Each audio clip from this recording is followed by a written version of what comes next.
언약신학 33번째 언약신학 마지막 시간입니다.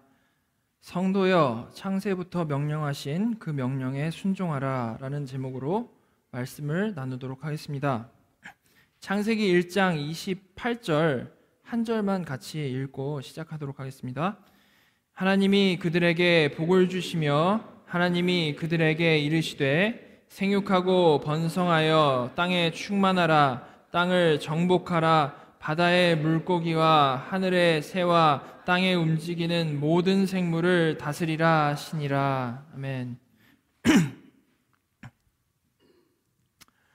우리는 지금까지 구약 성경을 통해서 언약 신학과 성경 전체의 흐름을 살펴봤습니다. 이를 통해서 우리 모두가 정말 성경을 보는 눈이 조금이라도 자라났기를 바랍니다. 오늘은 지난 32주 동안요 살펴봤던 이 언약을 총정리해보는 시간을 갖도록 하겠습니다. 지금까지 주로 제가 설교 시작 앞부분에 이렇게 정리를 하면서 왔는데요, 오늘은 그것들의 이제 총정리가 될 것입니다. 같이 우리가 잘 아는 구절 한 구절 같이 읽고 시작하겠습니다. 창세기 1장 1절. 태초에 하나님이 천지를 창조하시니라. 태초에 하나님께서는 천지를 창조하셨습니다. 이것은 절대 하나님만 계셔서 심심하니까 창조하신 것이 아니라고 했고요, 무언가 필요해서 만드신 것도 아니라고 했습니다. 하나님께서 천지를 창조하신 것은 하나님의 영광을 위해서 창조하신 것입니다. 창조를 통해서 하나님을 드러내시는 것이죠. 이 창조는 물론 하나님이 보시기에 좋았던 창조였습니다. 그런데 하나님의 그러한 완벽한 창조 안에요, 특별히 다른 창조물들과 구별이 되는 창조가 하나 있었는데요, 그것이 바로 사람의 창조였습니다. 사람은 아주 특별하게 하나님의 형상으로 창조된 존재입니다. 다른 피조물들과는 급이 다른 존재로 창조가 된 것이죠. 그런데요, 하나님께서는 그렇게 창조하신 후에 그 사람에게 무엇을 하셨냐면 바로 첫 번째로 명령을 하셨습니다. 창조하시고 나서 명령을 하신 것이죠. 그게 창세기 1장 28절, 우리가 맨 처음에 읽은 그 구절입니다. 이 명령은 크게 세 가지로 나뉘어지는데요, 첫 번째는 1장 28절 말입니다. 생육하고 번성하여 땅에 충만하라. 두 번째는 땅을 정복하라. 세 번째는 모든 생물을 다스리라 라는 그러한 세 가지 명령입니다. 이 명령은 하나님께서 창조된 사람에게, 딱 창조가 되었는데 그 창조된 사람에게 삶의 목표를 주신 것인데요, 이 목표는 지금 읽은 이 말씀에 나온 대로 일단 하나님으로부터 복을 받은 사람, 하나님이 그들에게 복 주시매라 그랬죠. 복을 받은 사람 아담과 하와가 에덴 동산에서부터 시작을 해서 점차 확장해 나가야 되는 그러한 명령이었습니다. 즉, 복 받은 사람이 생육하고 번성하여 땅에 충만하도록 노력하며 살아야 한다라는 것이고요, 그 충만하게 된 자들이 이 복된 에덴 동산을 확장을 하면서 정복해 나가야 된다라는 것이고요, 그러면서 모든 살아있는 존재를 다스려야 한다라는 분명한 미션을 주신 것이죠. 다시 말해서 복받은 아담과 하와는 생육하고 번성하면서 복된 이 에덴 동산을 전 지구적으로 확장을 해서 이 땅 전체를 하나님이 다스리는 복된 하늘, 복된 땅으로 만들어야 되는 그러한 미션을 맨 처음에 받았다라는 것입니다. 이때 아담은요, 우리와 다르게 죄가 없었죠. 그렇기 때문에 아픈 것도 없고 죽는 것도 없는 아주 완벽한 존재였습니다. 이 땅에서 모든 것을 다스리는 왕과 같은 존재였죠. 그런 특별한 존재인 아담과 하와에게 하나님께서는 한 가지 매우 중요한 사실을 기억할 수 있도록, 이 명령 후에요, 한 가지 아주 중요한 사실, 너희가 다 왕처럼 지내지만 이것만은 꼭 기억하라고 하나님께서 동산 중앙에 나무를 심으셨습니다. 그 나무가 바로 선악을 알게 하는 나무죠. 이 선악을 알게 하는 나무는 여러 번 말씀드린 대로 이것을 먹으면 그 약효가 있기 때문에 죽는 그러한 개념의 나무가 아니었고요, 성례적인 나무라고 했습니다. 성례적인 나무. 즉, 그 나무를 보면서 하나님이 주시는 메시지, 그 사인을 이해를 해야 된다는 것이죠. 아무리 완벽한 아담과 하와라고 해도, 아무리 이 땅의 모든 만물이 다 그들 아래에 있다라고 해도 그들 위에는 분명히 창조주 하나님이 계시고 그들은 그 하나님께 순종을 하면서 살아야 된다라는 그 존재라는 것을 선악과를 따먹지 말라라는 이 간단한 명령을 통해서 하나님께서 분명히 해주신 것입니다. 순종 하나 안 하나 아주 쉬운 명령을 주시면서요. 자, 이것을 무슨 언약이라고 했습니까? 이것을 행위 언약이라고 했죠. 그렇죠? 웨스트민스터 신앙고백에 행위 언약이 쓰여진 부분을 읽겠습니다. 웨스트민스터 신앙고백 7장 두 번째 보시면 사람과 맺은 첫 언약은 행위 언약이었다. 그 가운데 완전하고 인격적인 순종을 조건으로 아담과 그 안에 있는 후손에게 생명이 약속되었다. 웨스트민스터 신앙고백에 나온 대로 하나님께서 사람과 맺으신 첫 언약은요, 행위 언약이었습니다. 그들이 이 언약에 순종하면 영원한 생명, 그때 아담이 누렸던 그 완전한 상태보다도 더 높은 극치에 이를 수 있었다라는 것이죠. 제가 말씀드렸죠. 에덴으로, 우리의 구원은 에덴으로의 회복이 아니라 에덴보다 더 높은 극치, 하나님 나라로 가는 것이라고요. 이렇게 지키면 생명을 받기 때문에 생명 언약이라고도 한다라는 것이었습니다. 이때 아담은요, 말씀드린 대로 죄가 없는 존재였기 때문에 우리가 다르게 충분히 순종할 수 있는 능력이 있었고요. 순종하여서 이 정해진 기간, 이 프로베이션 기간이 지나면 그렇게 그 긴 기간이 지나면, 정해진 기간이 지나면 우리가 생각하는 하나님 나라 그 극치에 도달하게 된다라는 것이었습니다. 자, 그런데 잘 아시는 대로 아담과 하와는요, 행위 언약을 깼습니다. 순종해서 하나님이 왕이시고 자신이 그 밑에 봉신임을 고백을 해야 하는데 선악과를 먹고 스스로 하나님과 같이 되고자 했다라는 것입니다. 그리고 나서는 당연히 하나님께서 말씀하신 대로 죽게 되었습니다. 그런데 하나님께서는 행위 언약을 깬 아담과 하와를 바로 그 자리에서 멸절시켜버리지 않으셨습니다. 오히려 아담과 하와를 타락하게 한 사탄을 정죄하시고요, 사람에게는 희망의 메시지까지 주셨죠. 그 희망의 메시지가 바로 여자의 후손이 뱀의 머리를 상하게 할 것이다 라는 그러한 메시지였습니다. 창세기 3장 15절 제가 읽겠습니다. 내가 너로 여자와 원수가 되게 하고 내 후손도 여자의 후손과 원수가 되게 하리니 여자의 후손은 내 머리를 상하게 할 것이요 너는 그의 발꿈치를 상하게 할 것이니라 하시고, 선악과를 따먹은 아담과 하와가 직면한 현실은요, 이렇게 심판받고 그냥 지구상에서 사라져버리는 그러한 것이 아니었습니다. 오히려 하나님께서는 그들을 죄짓게 한 사탄을 여자의 후손을 통해서 심판하실 것임을 말씀해 주신 것이죠. 다른 옵션 없이 그냥 아담 생각으로는 분명히 그냥 죽을 줄 알았겠죠. 그랬던 아담과 하와에게 특별한 이러한 말씀이 주어진 것입니다. 이것이 바로 죄인에게 내려진 은혜의 시작, 원시 복음인 것이죠. 원시 복음. 말씀드린 대로 죄짓기 전 아담은 하나님께 행위로 순종할 수 있는 존재였지만 죄지은 아담과 하와부터 해서 모든 사람은 이제 기본 상태가 죄인이 되었기 때문에요, 절대 이제 순종할 수 없는 존재로 바뀌었습니다. 이 행위 언약을 깬 이후부터요. 그래서 하나님은 그런 완벽히 불가능한 자들에게 지금 원시 복음부터 은혜를 베푸시기 시작하신 것입니다. 어차피 할 수 없는 자들에게 은혜를 베푸시기 시작하셨다는 것이죠. 이렇게 행위 언약이 깨지자마자 하나님께서는 은혜 언약을 시작하셨습니다. 성경에 나오는 이후의 모든 언약들, 여러 가지 언약들에 대해서 얘기를 했었는데요, 그것들이 바로 이렇게 받을 자격이 없는 죄인에게 내려진 은혜 언약이라는 것이죠. 그런데 하나님께서는 한낱 피조물에게 왜 이런 은혜 언약을 베푸셨을까요? 사실 그러실 필요가 없지 않습니까? 더 근본적인 이유가 있습니다. 그것이 뭐라고 했습니까? 그것은 바로 구속 언약이라고 했습니다. 모든 다른 언약은 하나님과 사람 사이에 맺어진 언약인데 이 구속 언약만 삼위 하나님 사이에서 맺어진 협약이라고 했습니다. 창세전에 삼위 하나님께서 선택하신 자녀들을 구원하실 이 협약을 세우시고 그 구원을 이루시기 위해 각자의 역할을 정하신 것이죠. 바로 이렇게 구속 언약이 영원 가운데, 창세 전에 영원 가운데 세워졌기 때문에요, 행위 언약을 깬 아담과 하와 앞에 은혜로 구속하는 은혜 언약이 바로 침투에 들어오는 것입니다.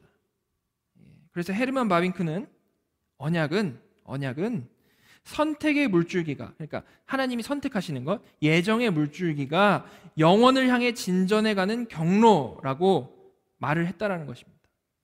이렇게 죄인들을 구원하실 은혜 언약은요, 아담과 하와가 받은 원시 복음부터 시작이 되는 것입니다.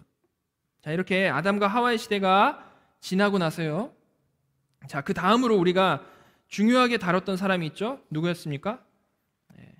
노아였습니다. 자, 이렇게 스토리는 계속해서 진행되어져 갑니다. 그래서 노아가 나오는데요, 창세기 6장 5절부터 8절을 제가 읽겠습니다.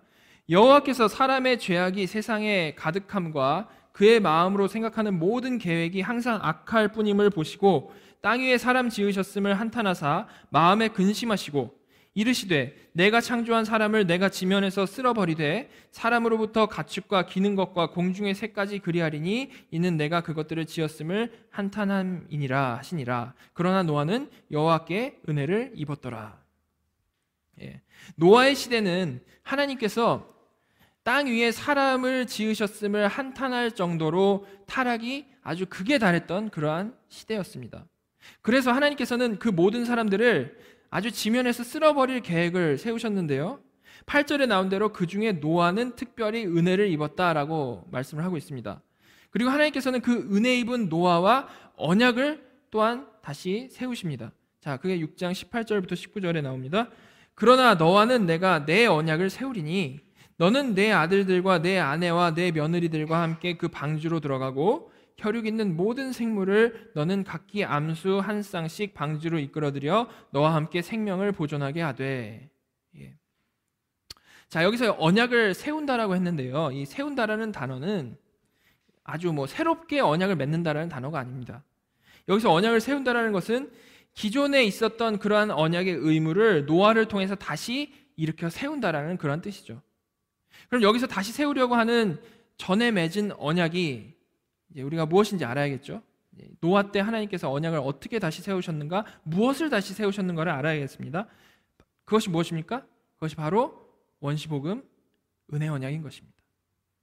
하나님께서는 여기서 패역한 세대를 살아가는 노아에게 전에 아담에게 주신 원시복음에 이어서 은혜를 내려주시겠다라고 약속을 하신 것입니다. 이것이 바로 그 언약을 세우는 것이죠.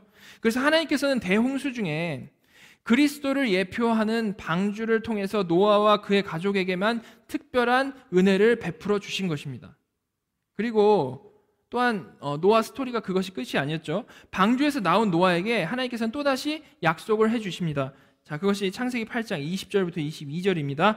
노아가 여호와께 제단을 쌓고 모든 정결한 짐승과 모든 정결한 새 중에서 제물을 취하여 번제로 제단에 드렸더니 여호와께서 그 향기를 받으시고 그 중심에 이르시되 내가 다시는 사람으로 말미암아 땅을 저주하지 아니하리니 이는 사람의 마음이 계획하는 바가 어려서부터 악함이라. 내가 전에 행한 것 같이 모든 생물을 다시 멸하지 아니하리니 땅이 있을 동안에는 심음과 거둠과 추위와 더위와 여름과 겨울과 낮과 밤이 쉬지 아니하리라.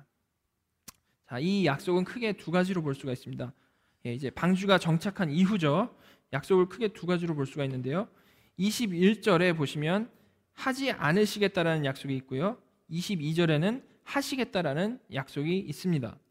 자, 먼저 하지 않으시겠다라는 약속의 내용은 뭡니까? 다시는 물로 세상을 심판하지 않으시겠다라는 그런 약속이죠.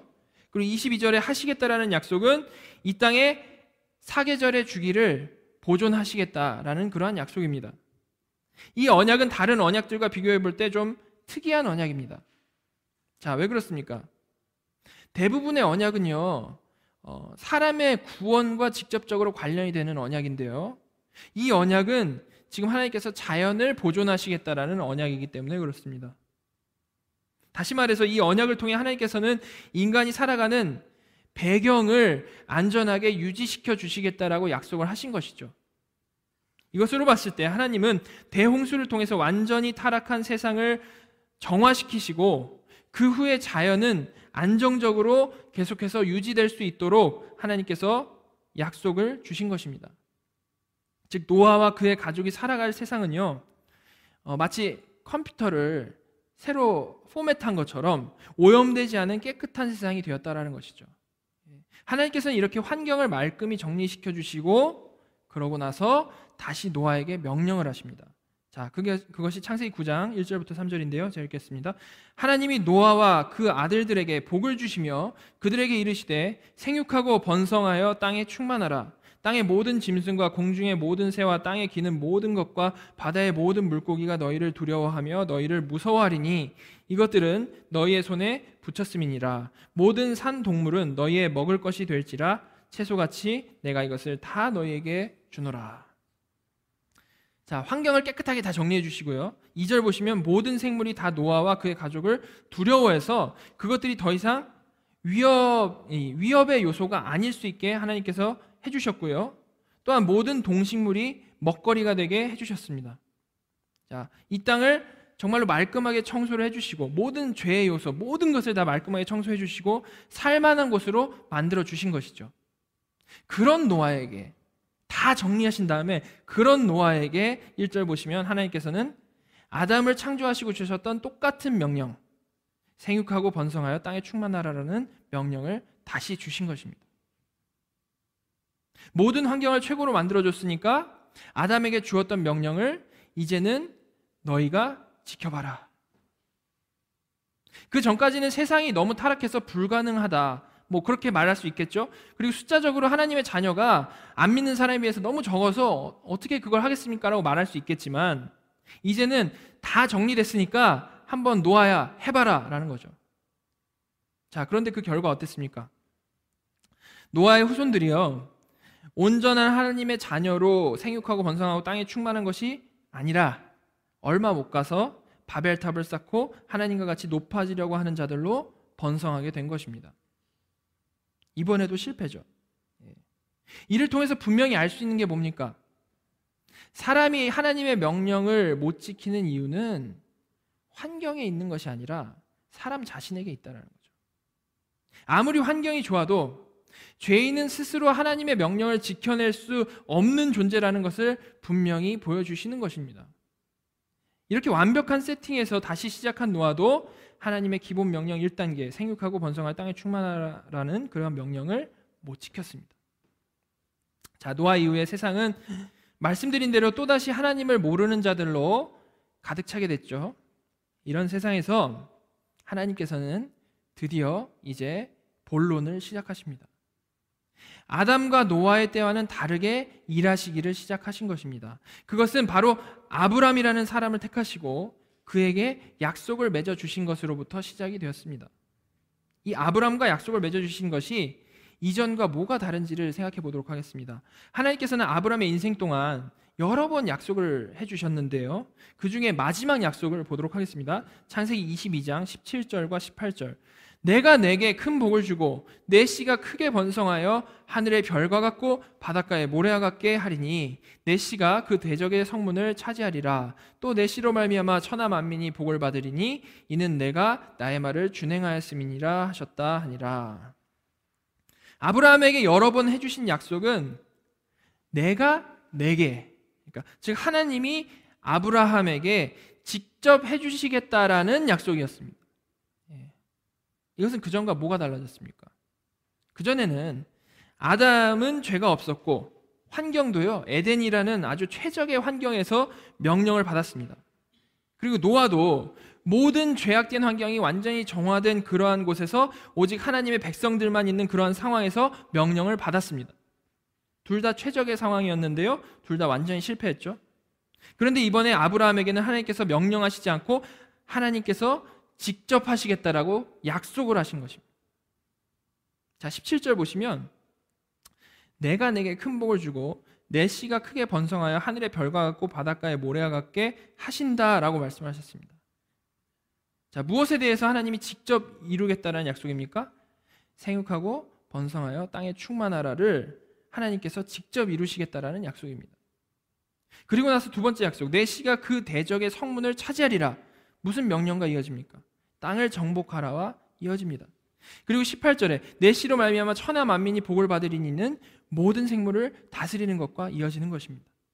이렇게 하나님께서는 먼저 아담과 노아를 통해서요, 인간의 노력으로는 어떠한 최적의 상황에서도 명령을 지키는 것이 불가능함을 알려주시고, 그렇게 인간의 힘으로는 안 된다라는 것을 확실히 다 보여주신 후에 아브라함을 무조건적으로 선택을 하시고 무조건적인 은혜 언약을 맺어주신 것입니다. 아담과 노아에게 하셨던 명령을 하나님께서 직접 이루어내겠다라고 말씀을 하신 것이죠.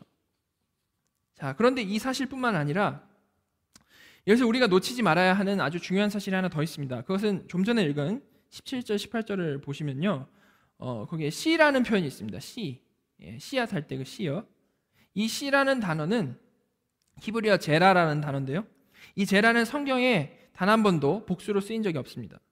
단수로 쓰여서 그 씨가 크게 번성하고 그 씨가 대적의 성문을 차지하며 그 씨로 말미암아 천하 만민이 복을 받는다라고 말씀을 하신 겁니다. 그런데 이 제라라는 단어는요, 여기뿐만이 아니고요, 창세기 3장 15절, 제가 아까 원시복음이라 그랬죠. 거기서 여자의 후손이라고 할 때 그 후손이라는 단어에도 똑같이 쓰였습니다. 한국말로는 후손, 씨 이렇게 다르게 했지만 같은 제라라는 단어가 쓰였다라는 것이죠. 그러니까 여자의 씨라는 것입니다. 즉 창세기 3장 15절의 여인의 후손이 아브라함에 약속된 그 씨로 이어지는 것입니다.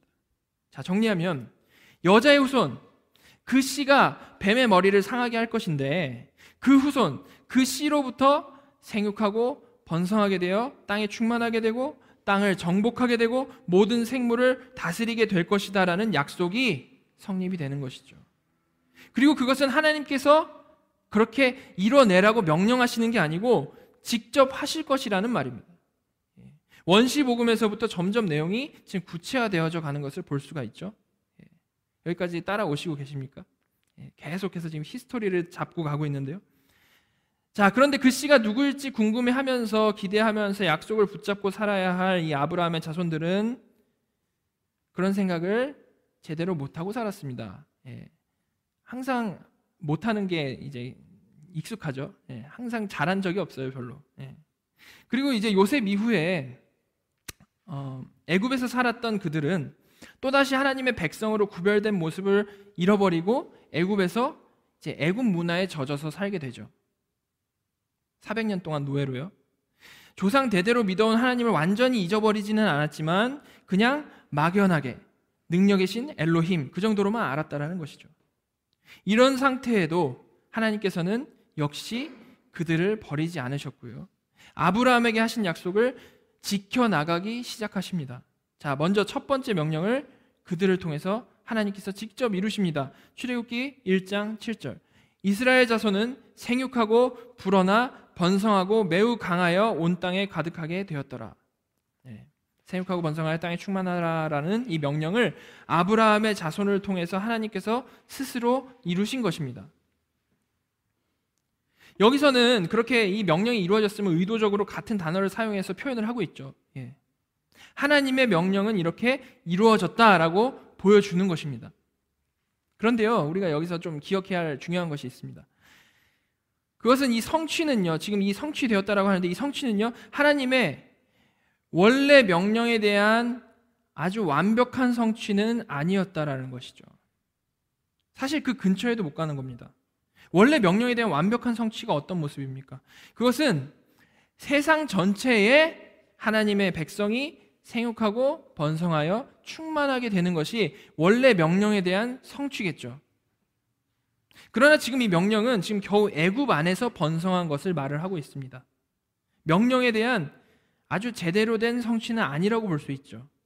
그럼에도 불구하고 출애굽기를 시작하면서 하나님께서 성취하셨다라는 것을 같은 단어를 사용하시면서까지 표현하신 이유가 뭘까요? 그 이유는 창세기 1장 28절의 명령에 대한 이 전 우주적인 완성, 완벽한 완성 이전에 모형적인 완성을 이스라엘 백성을 통해서 그 땅에 이루어내는 것을 보여주시기 위함이라는 겁니다. 아브라함의 영적인 자녀들, 그러니까 영적 이스라엘의 전 우주적인 성취 이전에 아브라함의 육적 자녀들, 육적 이스라엘을 통해서 모형적으로 성취되는 것을 미리 보여주시는 것이죠. 쉽게 말해서 모든 하나님의 백성이 이해할 수 있도록 나중에 있을 이 우주적 완성을 이스라엘 백성을 통해서 미리 그려주시는 것입니다. 예를 들면요, 실제 땅과 지도와 같은 겁니다. 지도를 통해서 미리 우리에게 보여주시는 거죠. 실제 이런 땅이 있다라는 것을. 그런 관계인 것이죠. 이렇게 하나님께서는 이스라엘 백성을 통해서 첫 번째 명령을 이루심으로 사람을 준비시키셨습니다. 이 모형 안에서요, 사람을 준비시키셨습니다. 그런데 이들은 수적으로는 지금 이렇게 준비가 됐어요. 생육하고 번성해서 수적으로는 준비가 됐습니다. 그런데 영적으로는 하나님의 백성으로 전혀 준비가 안 된 사람들이었습니다. 그냥 애굽의 노예로서 정체성을 가진 그런 사람들이었죠. 그런 이들을 하나님께서는 아브라함에게 약속하신 대로 어떤 존재로 만들어야 됩니까? 하나님의 백성, 여호와 하나님을 아는 그러한 백성으로 만들어야만 됩니다. 그러기 위해서 어떻게 해야 합니까? 첫 번째 단계가 애굽에서 일단 끄집어내야겠죠. 이렇게 사실 출애굽이 시작이 되는 겁니다. 그러면 그렇게 끄집어낸 노예들을 어떻게 해야 되겠습니까? 그냥 나오기만 하면 되는 겁니까? 끄집어냈으니까 이제는 그렇게 데리고 나온 사람들을 하나님의 백성답게 만들어 가야겠죠. 그러겠죠? 지금 따라오고 계신가요? 예. 끄집어냈으니까 그 사람들을 하나님의 백성답게 만들어야만 된다는 것입니다. 그러기 위해서 가장 먼저 해야 할 것은 하나님에 대해서 무지한 이들에게 뭘 알려줘야 되겠습니까? 하나님이 누구신지, 하나님의 법에 대해서 알려줘야 되는 것이죠. 하나님이 뭘 좋아하시고 하나님이 뭘 싫어하는지를 알아야 순종을 하겠죠. 그래서 애굽에서 나오자마자 십계명 주시고 율법을 주신 것입니다. 이것이 하나님의 뜻이라는 것이죠. 그런데요, 여러분도 잘 아시다시피 죄인들이 법을 잘 안다라고 해서 잘 지킬 수 있는 존재입니까? 아니죠. 죄인은 법을 지킬 수 없는 존재입니다. 그래서 법을 받은 그들에게는 그냥 받기만 하면 땡이 아니라 특별한 트레이닝 기간이 필요한 겁니다. 그것이 바로 시내산 이후에 이어지는 광야 40년인 것이죠. 그렇게 트레이닝 기간 광야 40년을 지나서 약속의 땅 가나안에 들어가는 것입니다. 거기서 여호수아부터 시작해서 다윗으로 완성이 되는 두 번째 명령, 땅을 정복하는 것에 대한 성취가 이루어지는 것이고요. 솔로몬을 통해서 세 번째 명령, 다스리는 것에 대한 성취가 이루어지는 것입니다. 이것이 바로 이스라엘이 역사적으로 겪은 일이죠. 실제로 겪은 일인데요, 말씀드린 대로 이것은 단지 그들의 역사로서의 의미가 있는 것이 아니라 그 후 살아갈 모든 하나님의 백성들을 위한 지도로서, 모형으로서의 의미가 있다는 것입니다. 실체를 그림으로 먼저 보여주시는 것이죠. 이런 그림이다라는 겁니다. 그럼 이 지도가 무슨 의미를 담고 있는지 조금만 더 생각해 보도록 하겠습니다. 생육하고 번성한 이스라엘 백성을 하나님께서는 세상을 상징하는 애굽에서 끄집어내셨습니다. 그런데 어떻게 끄집어내시냐 하면 애굽의 10가지 잡신을 깨부수고, 이스라엘 사람 관점으로 하면 10가지 우상을 깨부수고 끄집어내십니다. 그리고 마지막 우상을 깨부술 때 가장 중요한 내용이 같이 나오는데요, 그것은 무엇입니까? 어린 양을 대신 죽이고 그 죽은 어린 양을 먹음으로 이스라엘 백성은 출애굽하게 되는 그림입니다. 이것은 애굽이라는 세상에 살던 죄인들이 어린 양 예수 그리스도의 대신 죽음을 믿고 그와 연합하여야만 세상에서 나올 수 있다라는, 출애굽할 수 있다라는 메시지가 들어있는 것이죠. 모형적으로. 그리고요, 그렇게 출애굽한 사람들이 가장 먼저 한 게 뭡니까? 홍해를 건넌 거죠. 홍해를 건너는 것을 사도 바울은 고린도전서에서 세례를 받은 것으로 표현합니다. 세상에서 예수 믿고 나온 자들에게 가장 먼저 세례를 받은 것이 예표가 되는 것입니다. 그들이 세례를 받는 것이죠. 홍해를 건너므로. 그리고 광야 인생을 이제 시작하게 되는 것인데요, 제일 먼저 이제 시내산에서 율법을 받습니다. 이 사건은 이제 그 안에 많은 중요한 내용들이 있고 그것에 대해서 제가 여러 번 여러 가지로 설명을 해드렸었는데요, 이렇게 큰 그림을 살펴볼 때 우리가 좀 짚고 넘어가야 되는 한 부분만 살펴보도록 하겠습니다. 출애굽기 34장 29절, 모세가 그 증거의 두 판을 모세의 손에 들고 시내산에서 내려오니 그 산에서 내려올 때에 모세는 자기가 여호와와 말하였으므로 말미암아 얼굴 피부에 광채가 나나 깨닫지 못하였더라. 모세가요, 시내산 정상에서 받은 언약판, 말씀 10계명 써 있는 그 언약판을 들고 산에서 내려옵니다. 그런데 그것이 그냥 단순히 산에서 내려왔네 그런 사건이 아니고요. 단순히 모세가 대단하다고 그걸 보이기 위해서 말하는 것도 아니고요. 아주 신적인 사건이기 때문에 모세의 얼굴에서 광채가 나는 것으로 표현이 되고 있는 것입니다. 하나님이 주신 말씀이 정말 산에서부터 내려왔다라는 것이죠. 이걸 강조하기 위해서 얼굴에서 광채가 나는 것이죠. 하나님이 특별히 광채 나게 하신 겁니다. 그리고 40장에서 이렇게 모세의 손에 들려 내려온 언약판이 성막에 정착하는 내용이 나오는데요. 그 출애굽기 40장 33절부터 38절입니다. 그는 또 성막과 제단 주위의 뜰에 포장을 치고 뜰 문에 휘장을 다니라. 모세가 이같이 역사를 마치니 구름이 회막에 덮이고 여호와의 영광이 성막에 충만하매 모세가 회막에 들어갈 수 없었으니 이는 구름이 회막 위에 덮이고 여호와의 영광이 성막에 충만함이었으며 구름이 성막 위에서 떠오를 때에는 이스라엘 자손이 그 모든 행진하는 길에 앞으로 나갔고 구름이 떠오르지 않을 때에는 떠오르는 날까지 나아가지 아니하였음에 낮에는 여호와의 구름이 성막 위에 있고 밤에는 불이 그 구름 가운데 있음을 이스라엘의 온 족속이 그 모든 행진하는 길에서 그들의 눈으로 보았더라. 자, 이 장면이 전체적으로 무엇을 예표한다라고 했습니까? 제가 예전에 설교할 때 말씀드렸죠. 요한복음에 나온 대로 말씀이 육신되어서 우리 가운데 거하신 예수 그리스도를 예표한다라고 했습니다. 말씀이 돌판에 새겨져서 시내 산에서부터 내려와서 성막에 정착하니, 요한복음에 나온 정착하다라는 단어, 스케노라는 단어가 장막을 피다라는 단어예요. 그러니까 성막에 정착을 하니 이스라엘 백성이 그 영광이 충만함을 보게 된 것이고 그들은 광야 40년 동안 그 성막 중심의 삶을 살게 된다는 것이죠. 이처럼 성도의 인생은 유월절 어린 양이신 그리스도의 죽으심과 연합함으로 시작을 해서요. 마치 시내산에서 내려온 언약판을 포함한 이 성막이 이스라엘 백성 진영 가운데에서 그들을 이끌었던 것처럼 그 말씀이신 그리스도, 부활하신 그리스도가 우리 가운데 거하시며 동행하시는 임마누엘의 인생이라는 것입니다. 광야 40년 동안요. 이렇게 성도의 광야 40년 인생은 그리스도와 연합하여 그리스도의 인도하심에 따라 사는 인생이라는 것이죠. 자, 그리고 그렇게 성도는 광야 40년 인생 동안 수많은 실패를 통해서 이제 여호와 하나님을 알아가겠죠. 우리 알지 않습니까? 출애굽했을 때 이스라엘 백성이 광야 40년 동안 얼마나 실수 많이 하고 혼나기도 많이 하고 죽기도 많이 하고 하면서 하나님이 누구신가를 배워갔지 않습니까?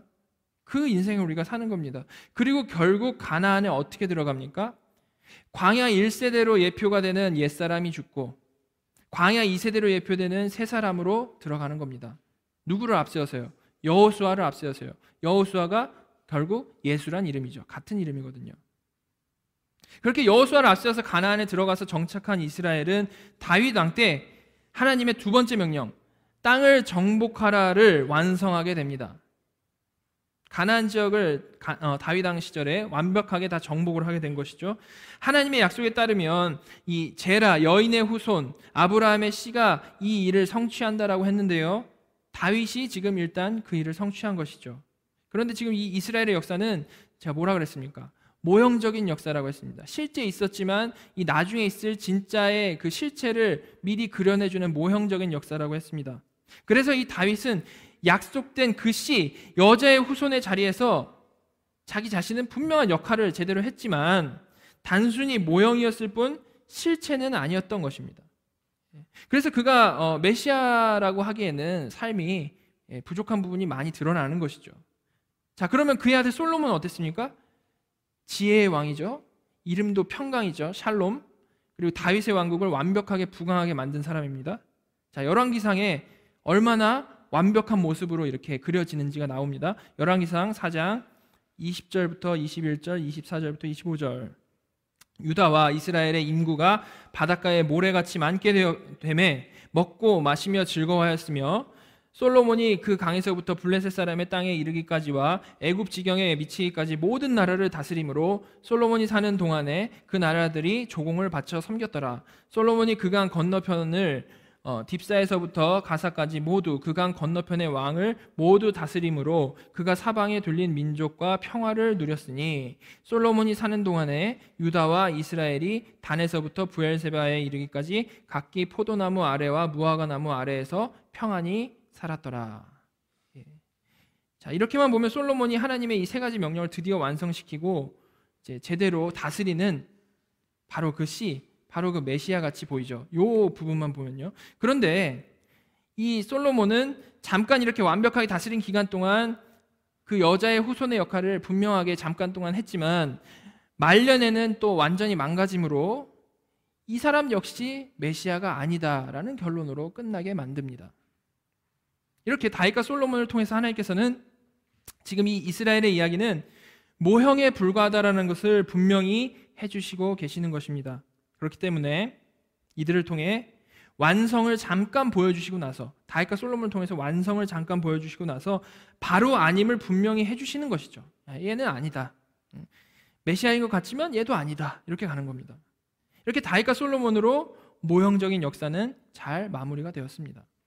자, 그런데요, 하나님께서는 다윗과 솔로몬과 이어지는 그의 후손 왕들이 정말 메시아가 아니고 그들이 잘 못할 것도 하나님은 잘 알고 계시죠. 그럼에도 불구하고 다윗에게 약속을 해주셨는데 이런 약속을 해주셨습니다. 사무엘하 7장 16절 내 집과 내 나라가 내 앞에서 영원히 보존되고 내 왕위가 영원히 견고하리라 하셨다라. 다윗에게요. 마치 다윗과 솔로몬의 그 왕국이 영원할 것과 같은 약속이죠. 자, 그런데 실제로 어땠습니까? 솔로몬 이후에 바로 나라가 둘로 나뉘어졌죠. 그 두 나라도 그리고 결국 다 망했죠. 결국 아브라함의 자손은 그리고 나서 어떻게 됩니까? 다시 백성만 남은 상태가 되어버립니다. 생육하고 번성하고 땅에 충만하고 땅을 정복하고 그리고 잘 다스리는 것까지 갔는데 다시 돌아와가지고 백성만 남은 상태가 됐다는 것입니다. 그리고 그 백성은 그냥 백성으로 남은 것도 아니고 바벨론 포로가 되어버리죠. 그러면 이렇게 나라가 망하고 포로가 된 상황에서 사무엘 하에서 다윗에게 주신 이 영원한 왕국과 이 영원한 왕권의 약속을 어떻게 받아들이고 어떻게 이해해야 맞을까요? 지금까지 이스라엘 역사를 통해 그려진 모습들이 하나님께서 말씀하시고자 하는 궁극적인 내용은 아니었구나를 알아야 되는 것이죠. 이것은 모형일 뿐이지 실체는 따로 있다는 것을 이런 약속을 보면서 이해해야 되는 것입니다. 이제 완성되고 다시 무너진 이 모형에서 눈을 들어서 그럼 이제 실체는 무엇이지? 하면서 실체를 바라봐야 된다는 것이죠. 그런데 문제는 이스라엘 백성은 자신들의 역사를 그렇게까지 깊이 깨닫는 것은 고사하고요. 하나님 앞에서 아주 그냥 기본적인 것도 전혀 배우지를 못했다는 것입니다. 나라가 망해가고 있는 상황에서도 우리가 에스겔서랑 예레미야서에서 봤죠. 이들은 전혀 정신을 못 차리고 우상숭배했고 그 와중에 우상숭배했고 하나님을 대적하면서 살았습니다. 게다가 자기 잘못은 전혀 보지 못하고 나라가 망한 것에 대해서 조상탓만 하고 있었죠. 이렇게 한결같이 정신 못 차리는 죄인들, 정말 아주 꾸준하게 정신을 못 차리죠. 그냥 태초부터 그냥 정신을 못 차리는 죄인들, 정말 지겹게 하나님 말씀을 안 듣는 죄인들을 하나님께서는 어떻게 하셨습니까? 원래는 이 정도면 우리 같으면 벌써 이미 진멸을 해버렸겠죠. 그냥 진멸해 버리실 만도 한데 하나님께서는 그러지 않으셨다라는 겁니다. 자, 끝까지 놓지 않으신 것입니다. 오히려 하나님의 사람들, 선지자를 보내셔서요, 그들의 그러한 파렴치한 죄를 지적을 하시고 그런 엉망인 너희를 다시 한번 약속을 해주시는데 내가 나의 능력으로 구원해 주겠다라는 또 다른 새로운 약속을 주신 것입니다. 이것이 바로 새 언약이죠. 새 언약. 자, 예레미야서 31장 31절부터 34절 제가 읽겠습니다. 여호와의 말씀이니라. 보라, 날이 이르리니 내가 이스라엘 집과 유다 집에 새 언약을 맺으리라. 이 언약은 내가 그들의 조상들의 손을 잡고 애굽 땅에서 인도하여 내던 날에 맺은 것과 같지 아니할 것은 내가 그들의 남편이 되었어도 그들이 내 언약을 깨뜨렸음이라. 여호와의 말씀이니라. 그러나 그날 후에 내가 이스라엘 집과 맺을 언약은 이러하니 곧 내가 나의 법을 그들의 속에 두며 그들의 마음에 기록하여 나는 그들의 하나님이 되고 그들은 내 백성이 될 것이라. 여호와의 말씀이니라. 자, 32절 보면요, 새 언약은 그들의 조상들의 손을 잡고 애굽 땅에서 인도하여 내던 날에 맺은 것과 같지 아니하다라고 말씀을 합니다. 자, 애굽 땅에서 인도하여 내던 날에 맺은 그러한 언약이 뭡니까? 모세 언약이죠. 아까 봤던 모세 언약인데요. 이 모세 언약은 제가 아까 말씀드린 대로 행위 언약 이후에는 다 은혜 언약이라고 했죠. 예. 분명히 은혜의 언약이지만 성격이 조건적인 언약이라고 말씀을 드렸습니다. 여러 조건들을 통해서 각자가 죄인임을 알고 또한 하나님을 알라라는 그러한 언약인 것이죠. 마치 부모님이 어린아이에게 숙제를 주는 것은 그걸 겪는 과정을 통해서 잘 배우라고 어려운 숙제를 주는 것이지, 그걸 통해서 그 아이를 망하게 하려고 주는 것이 아닌 것처럼 이 모세 언약은 조건이 들어있는 은혜 언약이라는 것입니다. 그런데 선지자들을 통해서 말씀해 주신 새 언약이 이 모세 언약과 같지 아니한 것은 인간은 그런 유익한 조건 언약으로도 배우기보다는 그 언약을 깨기에 바쁜 존재라는 것이죠. 그래서 이 새 언약에서는 33절에 나온 대로 하나님께서 아예 그 조건 언약에서 말씀해 주신 그 하나님의 법을 그들 속에 두시겠다, 마음판에 기록하시겠다라고 하신 것입니다. 밖에 있는 것, 저거 지켜라고 하면 못 지키니까 아예 그거를 마음에다 새겨버리시겠다라고 말씀하신 것입니다. 그래서 하나님이 그들의 하나님이 되고 그들은 하나님의 백성이 되는 결국에 하나님께서 이르게 하신다라는 것이죠. 이렇게 아브라함에게 약속하셨던 것이 모세 언약을 통해 구체화되고 새 언약에서 다시 한번 확인이 되는 것입니다. 바로 하나님께서 직접 그렇게 만드시겠다라는 것이죠. 자, 그럼 이제 이 약속을 받은 자들에게 질문이 생깁니다. 그 질문은, 자, 그럼 도대체 그게 언제 그렇게 되냐라는 거겠죠. 예, 그렇게 될 거다 하시니까 그럼 그게 도대체 언제 됩니까? 라는 겁니다. 아담에게 약속하신 여인의 후손, 아브라함에게 약속하신 한 씨는 과연 누구이며 그가 나타나서 모세를 통해 주신 이 모든 언약을 다 성취하고 그 언약을 아예 그의 백성의 마음판에 새겨주실 때에는 과연 언제인가 하는 그러한 질문이 드는 것이죠. 우리는 이 질문에 대한 답을 아주 잘 알고 있죠. 자, 한 곳만 살펴보도록 하겠습니다. 누가복음 22장 19절 20절. 졸리니까요, 같이 한번 읽어보도록 하겠습니다. 또 떡을 가져 감사 기도하시고 떼어 그들에게 주시며 이르시되 이것은 너희를 위하여 주는 내 몸이라. 너희가 이를 행하여 나를 기념하라 하시고 저녁 먹은 후에 잔도 그와 같이 하여 이르시되 이 잔은 내 피로 세우는 새 언약이니 곧 너희를 위하여 붓는 것이라. 예. 주님이 십자가에 달리시기 바로 전에 제자들과 최후의 만찬 성찬을 하신 그러한 순간입니다. 이때 주님께서는 이 잔이 주님의 피로 세우는 새 언약이라고 말씀하셨습니다. 구약에서 나타난 그 언약의 마지막 주자로 등장했던 새 언약, 새 마음을 주시는 그 새 언약이 바로 이제 주님의 피로 세워진다라는 것이죠. 우리가 잘 알고 있듯이 십자가에서 그 새 언약이 세워진다라는 것입니다.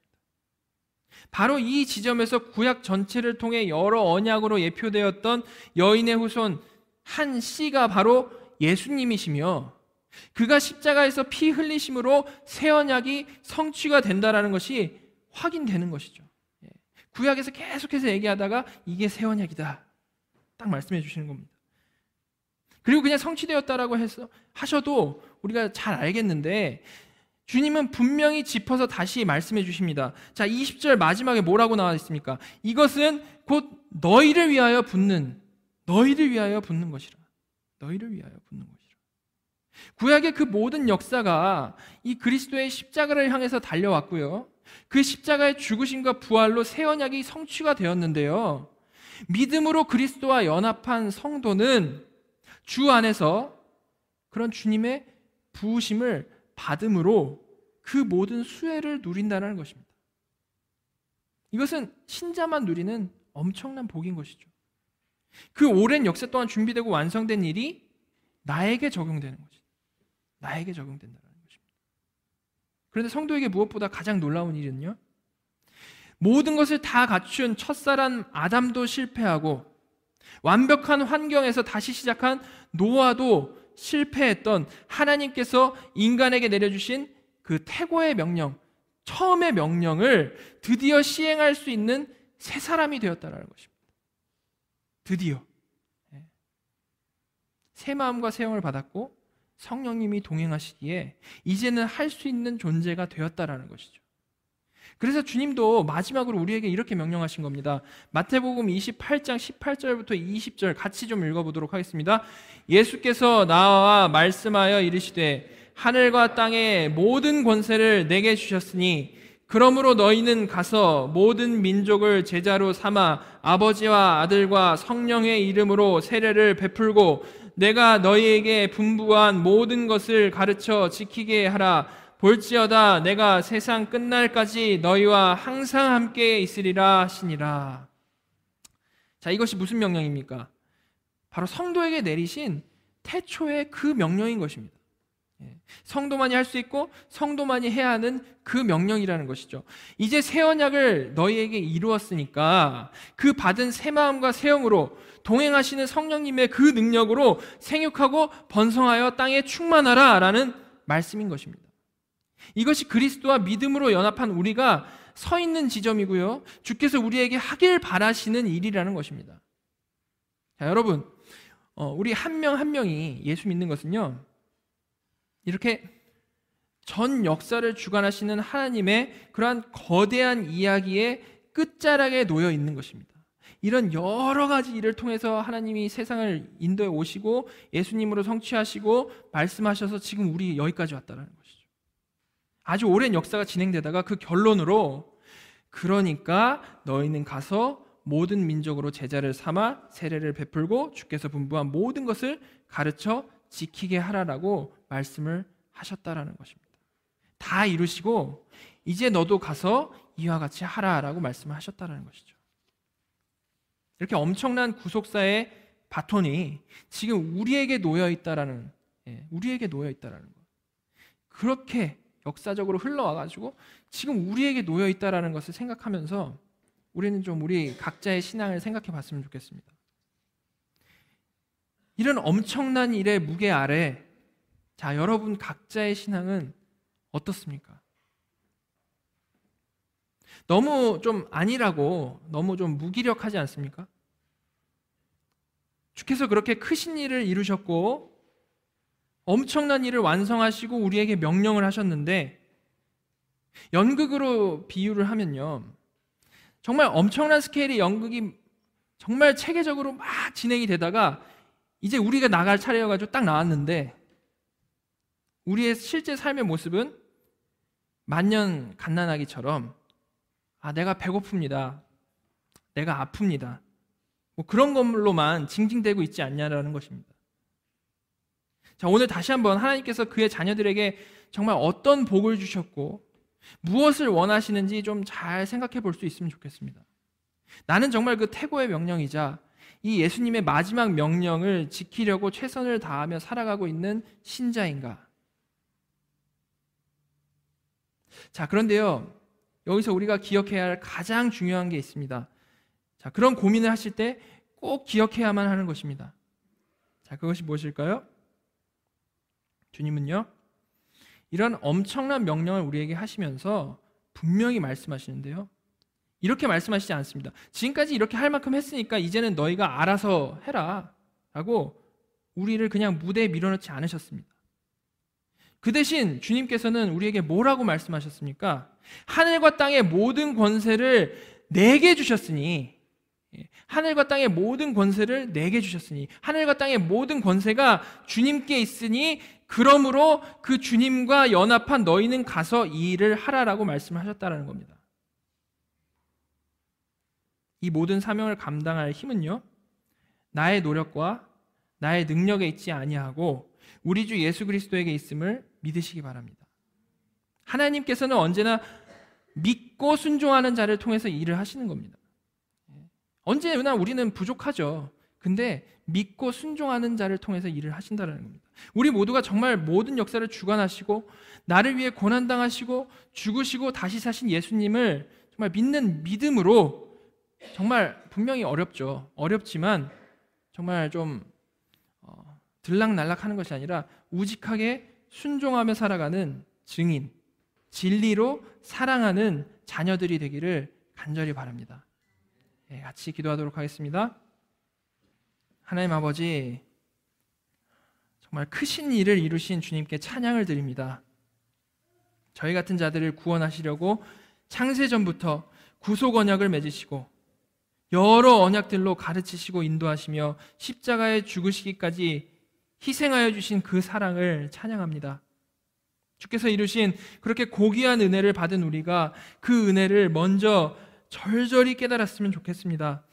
정말 교만하지 않게 하시고 그 은혜 앞에 무릎 꿇고 날마다 찬양하는 자들이 될 수 있도록 저희를 고쳐주시옵소서. 그래서 정말 감사하는 마음으로 역사 속에 울려 퍼지는 그 고귀한 명령, 땅끝까지 복음을 전하라라는 그 명령에 순종하며 살아가기를 간절히 원합니다. 우리는 못하지만 성령님께서 하시니 그를 믿는 믿음으로 철저히 순종하는 자들 되기 원합니다. 저에게 그런 굳건한 믿음을 주시옵소서. 하나님, 지금까지 성경에 게시된 언약들을 살펴보면서 정말 깨닫게 하시고 은혜 주신 것 감사드립니다. 앞으로 또 이제 마태복음을 통해서 주께서 하신 일을 하나하나 살펴볼 때에 굳어진 저의 마음이 뜨겁게 하여 주시고 하나님과 이웃을 이전보다 더욱 사랑하는 저희들 될 수 있도록 인도하여 주시옵소서. 이 모든 말씀 예수 그리스도의 이름으로 기도드렸습니다. 아멘.